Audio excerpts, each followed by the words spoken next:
তারপর দেওয়া ছিল Br2Fe দিয়ে বি। তাহলে এখানে প্রথমে কি হবে,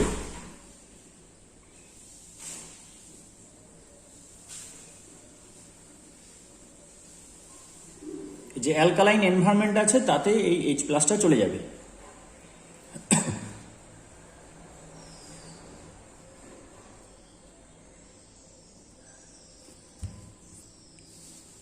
এবার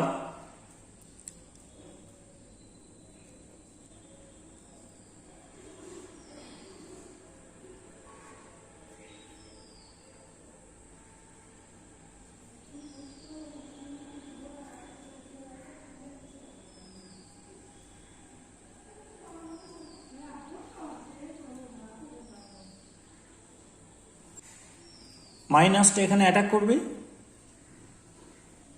SN2 অ্যাটাক, তাহলে কি উৎপন্ন হবে, OCH3। তাহলে এটা হচ্ছে এ, এটার নাম হচ্ছে অ্যানিসোল। এবার এতে দেওয়া হয়েছে Br2Fe। Br2Fe দিলে যেটা হয়, Br+ উৎপন্ন হয়। প্রথমে Br2 সাথে Fe বিক্রিয়া করে FeBr3 উৎপন্ন করে, তারপর সেই FeBr3 প্লাস Br2 হয় FeBr4 মাইনাস আর Br+, অর্থাৎ ইলেকট্রোফাইল। ওটা ইলেকট্রোফিলিক অ্যারোমেটিক সাবস্টিটিউশন করবে অ্যানিসোলের অ্যারোমেটিক রিংটাতে। এবার এখানে অক্সিজেনের লোন পেয়ার আছে, তাহলে এটা অর্থো প্যারা ডিরেক্টিং। তাহলে অর্থতে ঢুকতে পারে, প্যারাতে ঢুকতে পারে। মেজরটা চেয়েছে, স্টেরিক রিপালশনের জন্য ব্রোমিনের যেহেতু সাইজ বড় আর এটারও সাইজ বড়, স্টেরিক রিপালশনের জন্য অর্থটা কম হবে, প্যারাটা বেশি হবে। তাহলে এখানে উত্তর একটা লিখতে হবে।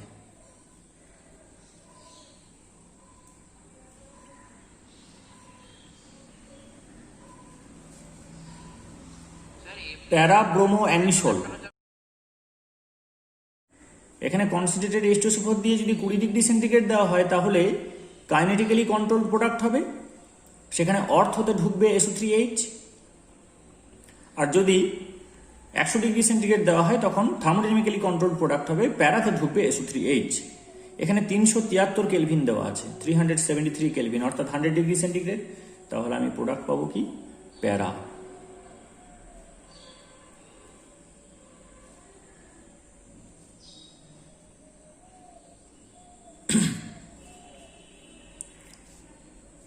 এটার নাম হবে প্যারাফেনল sulphonic acid.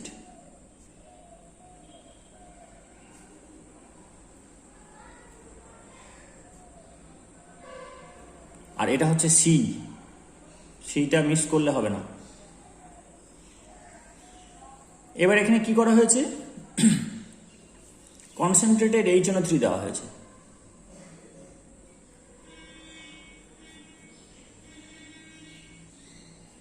ফেনলে concentrated HNO3 concentrated H2SO4 mixture দেওয়া যায় না, কারণ এটা রিংটা অ্যাক্টিভেটেড রিং, অক্সিজেনের লোন পেয়ারটা ভিতরে ঢোকার জন্য পুড়ে যায় রিংটা। কিন্তু SO3H থাকলে এটা ডিঅ্যাক্টিভেটেড গ্রুপ, ডিঅ্যাক্টিভেটিং গ্রুপ।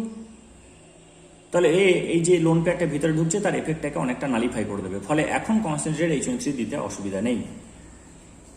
আর SO3H হচ্ছে ল্যাবাইল গ্রুপ, ঢুকতেও পারে বেরোতে পারে ইজিলি, ফলে এখানে যেটা হবে SO3H বেরিয়ে যাবে।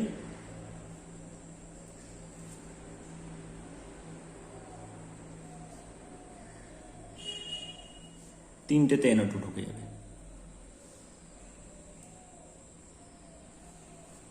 এর নাম হচ্ছে 2,4,6 ট্রাইনাইট্রোফেনল। এটা হচ্ছে ডি। এটার আরেকটা নাম হচ্ছে পিক্রিক অ্যাসিড।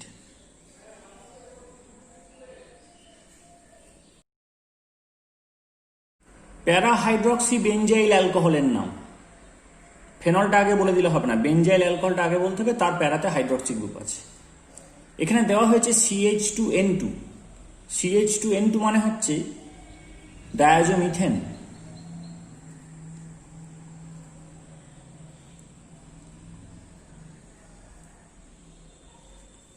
এটা হচ্ছে ওর গঠন। এর মাথায় মাইনাস আছে, এর মাথায় প্লাস আছে। ফেনলিক OH আর এটা হচ্ছে অ্যালকোহলিক OH, এটা হচ্ছে অ্যাসিডিক। তাহলে এই CH2 মাইনাসটা অ্যাসিডিক হাইড্রোজেনটাকে এক্সট্রাক্ট করবে। তাহলে কি হবে?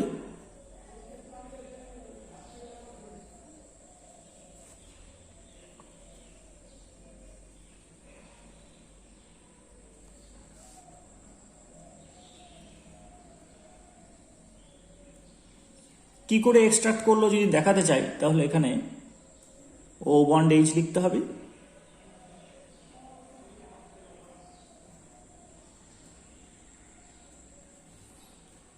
এইভাবে করা যাবে না পরীক্ষায়, আলাদা করে মেকানিজম বলে লিখতে হবে, এটাকে আরেকবার লিখতে হবে। এক জায়গায় করে দিচ্ছি আমি। তাহলে এইভাবে তৈরি হলো এটা O মাইনাস। এবার এই H প্লাসটাকে নেওয়ার পর এ কি হলো?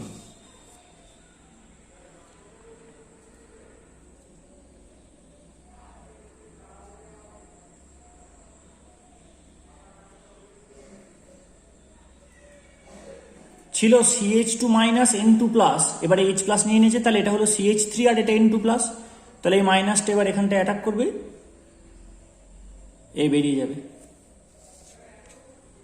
তাহলে কি হলো?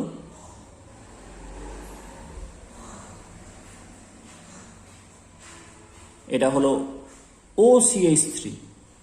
O মাইনাসটা এই CH3 তে অ্যাটাক করলো, N2 প্লাসকে বার করে দিল। N2 প্লাস বেরোনোর পরে হবে নিউট্রাল। তাহলে এটা এই বিক্রিয়াটা হাইলি এন্ট্রপিক্যালি ফেভার্ড রিয়াকশন। তাহলে O মাইনাস এখানে SN2 অ্যাটাক করে CH3 কে ধরে নিল, এটা OCH3 হলো। আর এখানে CH2H টা যেমন আছে থাকবে।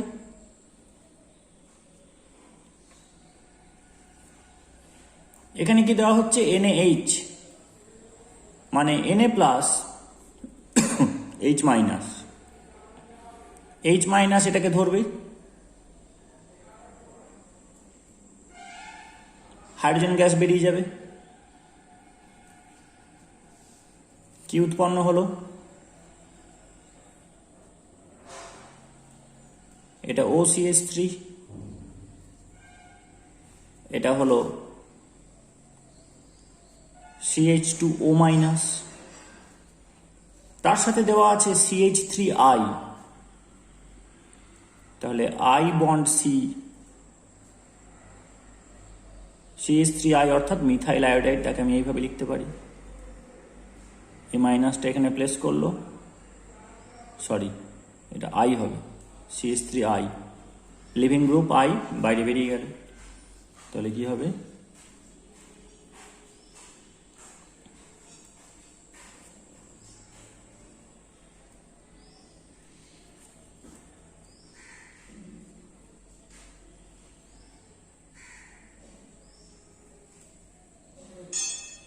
CH2OCH3। তাহলে CH2N2 ইথার দেওয়াতে E হয়েছে, তার মানে এইটা হচ্ছে E, এইটা হচ্ছে F। দুটোতেই OCH3 হয়ে গেছে। এই Hটা অ্যাসিডিক হাইড্রোজেন বলে এখানে CH2 মাইনাস N2 প্লাস লাগছিল, আর এটা অ্যাসিডিক হাইড্রোজেন নয় বলে তার থেকে স্ট্রং বেস দিতে হয়েছে। Fused with NaOH। আর কিছু বলেনি কিন্তু,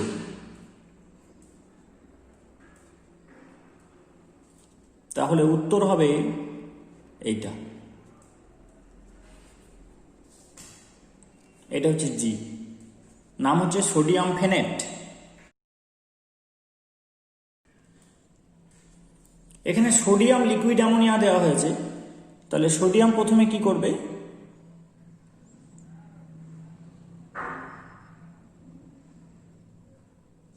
এখানে আনপেয়ার্ড ইলেকট্রনটা রাখলো, এটা এখানে এলো, এটা এর মাথায় খুলছে, এর মাথায় খুললে এখানে একটা মাইনাস হবে, কিন্তু এই লোন পেয়ারটা এখানে দেওয়ার চেষ্টা করবে, ফলে দুটো মাইনাসের মধ্যে, দুটো লোন পেয়ারের মধ্যে স্ট্রং রিপালশন হবে, তাই সোডিয়াম এখানে ইলেকট্রন দিতে পারবে না।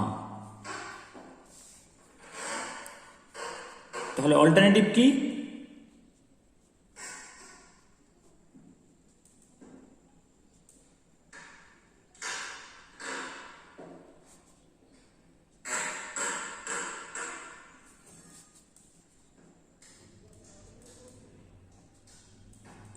সোডিয়াম আনপেয়ার্ড ইলেকট্রনটা এখানে দিল, প্যারার পরিবর্তে মেটাতে দিল,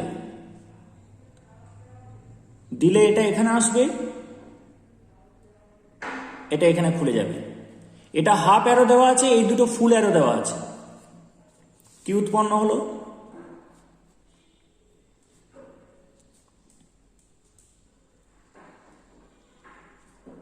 এইটা যেমন ছিল থাকবে, এখানে একটা পাই বন্ড তৈরি হলো, এখানে একটা ডট, এখানে একটা মাইনাস।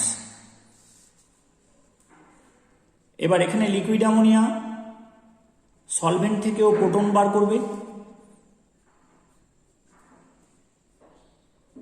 প্রোটন বার করলে কি হবে? এটা CH2 হয়ে যাবে, এখানে ডট আছে, রোমান 1 আবার একটা সোডিয়াম ইলেকট্রন দেবে, দিয়ে মাইনাস হবে ওটা, দিয়ে আবার একটা সলভেন্ট থেকে প্রোটন নিয়ে নেবে, তাহলে কিসে কনভার্ট হবে?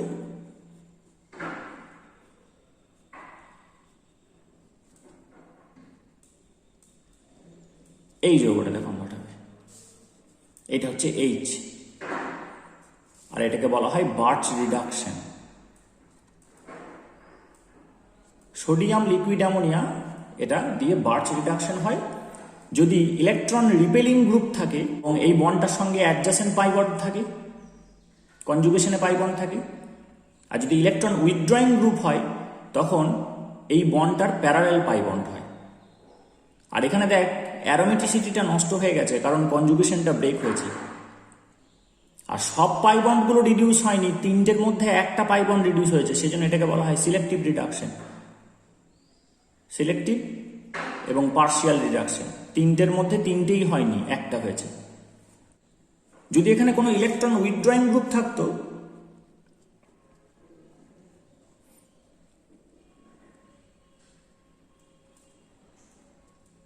যদি কোনো ইলেকট্রোনেগেটিভ গ্রুপ থাকতো যে ইলেকট্রন পুল করে -I বা -R বা দুটোই, তখন কি হতো? তখন সোডিয়ামের এই দিকে ইলেকট্রন দেওয়াটা ফেভারড হতো, এটা এখানে আসতো, এটা এখানে খুলতো, এটা সুবিধা হতো। -R থাকলে এই বন্ড পেয়ারটা লোন পেয়ার হয়ে এখানে রেজোন্যান্স করতে পারতো। ঠিক আছে, সেক্ষেত্রে সোডিয়াম লিকুইড অ্যামোনিয়া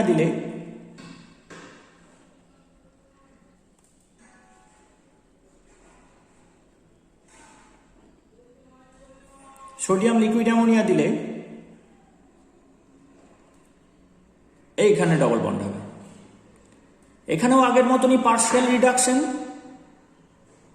তিনটে ডবল বন্ডের মধ্যে একটা ডবল বন্ড রিডিউস হয়েছে এবং কনজুগেশনটা এখানেও ব্রেক হয়ে গেছে, ডবল সিঙ্গেল সিঙ্গেল ডবল। কিন্তু এখানে দেখ এই বন্ডের সঙ্গে প্যারালেল আছে, অর্থাৎ এই বন্ডের সাথে কেউ কনজুগেশনে নেই, কোনো পাই বন্ড। তাহলে ইলেকট্রন উইথড্রয়িং গ্রুপ থাকলে এই বন্ডের সঙ্গে কনজুগেশনে পাই বন্ডগুলো তৈরি হবে না। আর যদি ইলেকট্রন রিপেলিং গ্রুপ থাকে তাহলে এই বন্ডের সাথে, ওই গ্রুপটার বন্ডের সাথে কনজুগেশনে পাই বন্ডটা থাকবে, একটা পাই বন্ড থাকবে। এবার বলছে এদেরকে যখন কনসেন্ট্রেটেড H2SO4 দিয়ে ট্রিট করা হলো,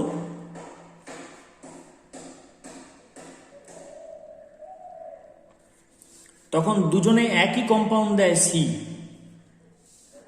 এবার আমি দেখি এদেরকে কনসেন্ট্রেটেড H2SO4 দিলে কি হয়।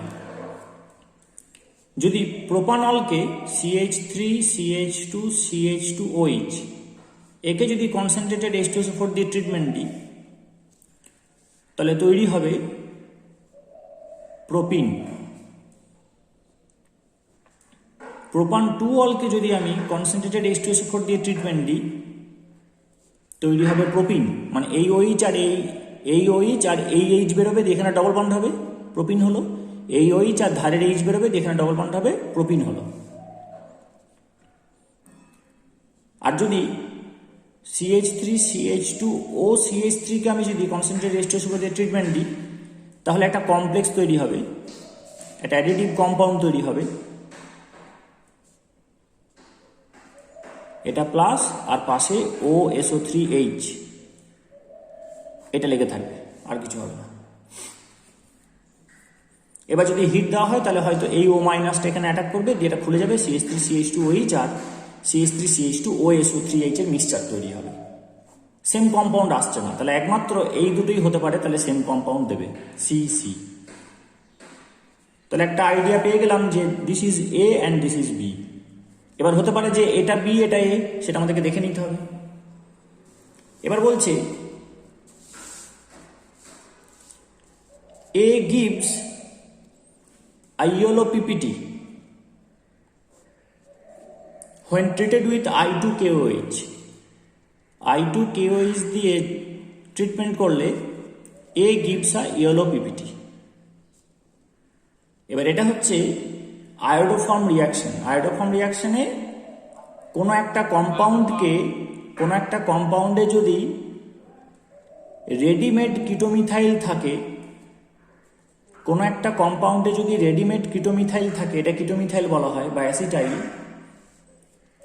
কিটোমিথাইল বা অ্যাসিটাইল, অথবা যাকে মৃদু জারণ করলে মাইল্ড অক্সিডেশন করলে কিটোমিথাইল গ্রুপ উৎপন্ন হয়, এই H আর এই অক্সিজেন জল বেরিয়ে চলে যাবে। সেই সমস্ত যৌগকে I2 এবং বেসের সাথে ঝাঁকালে কি তৈরি হয়? I2OH মাইনাস CHI3 হয়, এর প্রেসিপিটেট পড়বে। সুইট স্মেলিং ইয়েলো PPT, এটার প্রেসিপিটেট পড়বে CHI3। আর এটা যদি R থাকে তার সঙ্গে লেগে, তাহলে এখানে বাকিটা অ্যাসিড হবে, RCOONA। সেই জন্য এটা অ্যাসিডের প্রস্তুতিতে এই বিক্রিয়াটাকে ব্যবহার করা হয়, কিন্তু একটা কার্বন কমে যাবে। তাহলে স্টেপ ডাউন কার্বক্সিলিক অ্যাসিড সিনথেসিসে ব্যবহার করা হয় এই রিয়াকশনটাকে। স্টেপ ডাউন কার্বক্সিলিক অ্যাসিড সিনথেসিসে এটাকে ব্যবহার করা হবে। স্টেপ ডাউন মানে এক ঘর কার্বন কমে যাবে আর অ্যাসিড তৈরি হবে। এটাতে H3O+ দিলেই অ্যাসিড হবে। যাই হোক, এটা ইঙ্গিত দেয় যে হয় A তে CH3CO আছে অথবা CH3CHOH আছে। তাহলে এই দুটোর মধ্যে কোনটা A? তাহলে এটা B বলছিলাম, এটা B নয়, এইটা A, এইটা B, এইটা B, এটা A। ক্লিয়ার হয়েছে? কারণ এখানেই দেখ CH3CHOH আছে, যাকে I2KOH দিয়ে ঝাঁকালে CHI3 প্রেসিপিটেট পড়বে। বাট B ডাজ নট, কিন্তু B দেয় না। B দেবে কি করে? B তে তো CH3CHOH নেই, CH3CH2CH2OH আছে, সুতরাং B দেবে না। এবার বলছে A অন রিয়াকশন উইথ, অর্থাৎ কনফার্ম হয়ে গেল যে CH3CHOH CH3 হচ্ছে A। On reaction with sodium, অ্যালকোহলে সোডিয়াম দিলে হাইড্রোজেন গ্যাস বেরিয়ে যায়, তাহলে তৈরি হয় CH3CHO minus Na plus CH3। এটা তৈরি হলো, হাইড্রোজেন গ্যাস বেরিয়ে গেল। ঠিক আছে, তাহলে CH3CH3O মাইনাস Na প্লাস তৈরি হলো। আর কম্পাউন্ড B কে, অর্থাৎ CH3CH2CH2OH কে PBr3 দেওয়া হচ্ছে। এখানে একটা জিনিস ভুল করেছে ওরা, যাই হোক আমি ওদের ভুলটা সংশোধন করতে যাব না। PBr3 টেকে না, নষ্ট হয়ে যায়। তাই তুই যখন নিজে থেকে দিবি অন্য কোথাও তখন রেড PbR2 লিখবি, PbR3 লিখবি না। কিন্তু এরা এখানে দিয়েছে, এখানে আমাকে PbR3 লিখতে হবে। দিলে কি হবে? CH3 CH2 CH2Br। এটা অ্যালকোহলকে অ্যালকাইল ব্রোমাইডে কনভার্ট করার রিয়াকশন হচ্ছে এটা। আমি রেড PbR2 দিতে পারি, ঠিক আছে? আমি HBr কনসেন্ট্রেটেড H2SO4 হিট দিতে পারি। তাহলে এইটা তৈরি হলো D, তাই বলছে। আর এটা তৈরি হলো E, অ্যাজ পার ইনস্ট্রাকশন। এবার বলছে D আর E এর মধ্যে বিক্রিয়া হবে। তাহলে D আর E এর মধ্যে যদি বিক্রিয়া হয় তাহলে কি হবে দেখে নিই।